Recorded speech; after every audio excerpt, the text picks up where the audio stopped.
नमस्कार दोस्तों एवं मेरे विद्यार्थियों। आज हम आपके सामने पुनः एक विचार लेकर उपस्थित हुए हैं।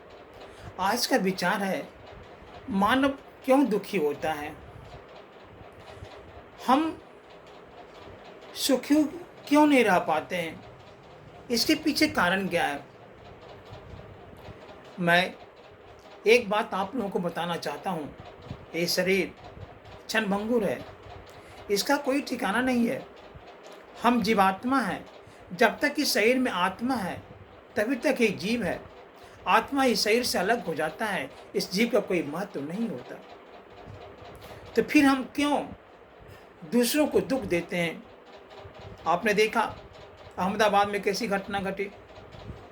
1 मिनट के अंदर ये 5 चीज का बना हुआ शरीर उसी में मिल गया।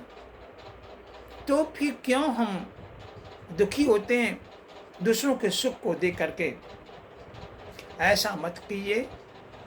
आप हर समय खुश रहिए, और खुश तभी रहिएगा जब आप दूसरों को भी खुश रखने की चाहत होगी।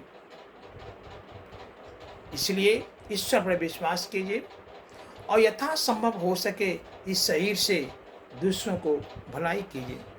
ये शरीर दूसरे के काम आ जाए, यही सबसे बड़ा सत्कर्म है। क्योंकि मनुष्य को जब पृथ्वी छोड़ना पड़ता है तो उसके साथ कुछ नहीं जाता है। उसके साथ किए हुए कर्म ही उसके साथ जाते हैं, और वही कर्म उस मनुष्य को इस संसार में याद दिलाता है कोई व्यक्ति इस संसार में था। जब इस बात को हम जानते हैं तो फिर करते क्यों नहीं है? यही तो अफसोस है कि हम सब कुछ जानते हुए भी करते नहीं हैं। इसके पीछे कारण क्या है? इसके पीछे सिर्फ एक ही कारण है, वह है अपने आप को दूसरों के सामने अच्छा दिखाना।